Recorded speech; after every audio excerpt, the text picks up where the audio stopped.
আমি আমার স্বামীর দ্বিতীয় স্ত্রী। আমাকে তিনি বিয়ে করেছেন শুধুমাত্র তার শারীরিক চাহিদা পূরণ করার জন্য। আর এই জিনিসটা আমি খুব ভালো করেই জানি। আমার স্বামীর তার প্রথম স্ত্রীর সাথে ডিভোর্স হয়ে যায়, তার 5 মাস পরে আমার সাথে তার বিয়ে হয়। তাদের ডিভোর্স কি কারণে হয়েছে, কেন হয়েছে, এটা কেউই জানে না। এই ব্যাপারে আমি অনেককেই জিজ্ঞাসা করেছি, কিন্তু কেউ কিছু বলতে পারে না। আমি আমার শাশুড়ি মাকে জিজ্ঞাসা করেছিলাম, কিন্তু কোনো লাভ হয়নি। তিনিও কিছুই বলতে পারেন। তিনি নাকি কিছুই জানেন না। আমার বিয়ে হয়েছে মাত্র 1 মাস হলো।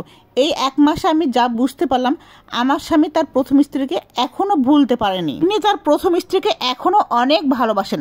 বলে রাখা ভালো, আমার স্বামীর নাম সোহাগ আর তার আগের স্ত্রীর নাম সুমি। যাই হোক, তারা নাকি টানা 2 বছর প্রেম করার পর বিয়ে করে। দুজন দুজনকে খুবই ভালোবাসতো।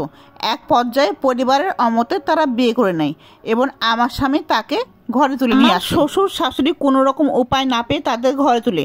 আমার স্বামী ছিল আমার শ্বশুর শাশুড়ির একমাত্র ছেলে, আর একমাত্র ছেলেকে তো ফেলে দিতে পারে না। আর তাদের বিবাহিত জীবন ছিল 2 বছর। বিয়ের পর 2 বছর সুমি কিন্তু এই বাড়িতেই ছিল, আর তাদের সবকিছু স্বাভাবিকই ছিল। দুজনের সম্পর্ক কিন্তু খুবই ভালো ছিল এবং তাদের মধ্যে কোনো সময় কোনো মনোমালিন্য হয় নাই। হঠাৎ করে তাদের মধ্যে কেন এমন হলো কেউ বলতে পারে না। সুমি চলে গেল একদিন তার বাবার বাড়ি, তার কিছুদিন পরে তাদের ডিভোর্স হয়ে গেল। এই সব কিছুই আমার শোনা কথা। আমার শাশুড়ি মা আমাকে বলেছে, নিজের মা কখনো সন্তানের সম্পর্কে খারাপ কিছু বলবে না। এই জন্য আমি আবার আমার দুঃসম্পর্ক এক জায়ের কাছে শুনতে চেয়েছিলাম। আমার সেই যাও এই একই কথা বলেছে। আমার স্বামীর বুকের বা পাশটাতে সুমি নামের একটা ট্যাটুও করা আছে। জানা গেছে সোহাগ সুমির এক জন্মদিনে সারপ্রাইজ দেওয়ার জন্য এই ট্যাটুটা করেছিল, আর এই ট্যাটুটা এখনো সেভাবেই রয়ে গেছে। তাদের মধ্যে যদি এতটাই ভালোবাসা থেকে থাকে, তাহলে তাদের ডিভোর্সটা হলো কেন?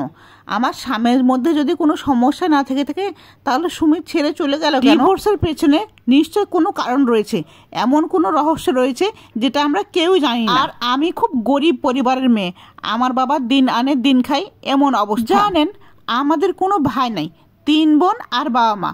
খুবই অভাবের আমাদের সংসার। আর আমি ছিলাম পরিবারের বড় মেয়ে। সোহাগের মতো এত বড় পরিবার থেকে যখন বিয়ে আসে, তখন আমার বাবা সঙ্গে সঙ্গেই হ্যাঁ বলে দেয়। বাবা আমাকে কিংবা মাকে কিছু বলার প্রয়োজনই মনে করেন নাই। আমার বাবা বলেন, এত বড় পরিবারে তুই বউ হয়ে যাবি, এটাই তো তোর 7 কপালের ভাগ্য। জানেন, বিয়েতে একটা পয়সাও আমার পরিবারকে খরচ করতে হয়নি। বিয়ের সমস্ত খরচ সোহাগের পরিবার থেকে দিয়েছে। আমাকে দামি দামি শাড়ি গহনা দিয়ে নিয়ে গেছেন, এমনকি আমার বাবাকে 1 লক্ষ টাকা দিয়েছেন। ছোটবেলা থেকেই শুনে আসছি মেয়ের বাবাকে ছেলে পক্ষকে যৌতুক দিতে হয়, কিন্তু আমার বেলায় হয়েছে উল্টো। এর বাবাই ছেলের পক্ষ থেকে যৌতুক পেল। সোহাগ যদি আমাকে ভালো নাও বাসে, তারপরে এখানেই থাকতে হবে, তাদের কথা শুনিয়ে আমাকে থাকতে হবে। বাবা যদি চলে যায়, তাহলে বাবা বলবে, কেন চলে আসলি? সব কষ্ট সহ্য করে ওখানেই থাক, তোর তো আরো 2টা বোন আছে, ওদেরও তো বিয়ে দিতে হবে। পরের ভিডিওতে আমি জানাবো সোহাগ এবং সুমির ডিভোর্সের রহস্য। গল্পটি কেমন লাগলো কমেন্টে জানাবেন। যদি ভালো লাগে লাইক কমেন্ট শেয়ার করে পাশে থাকবেন।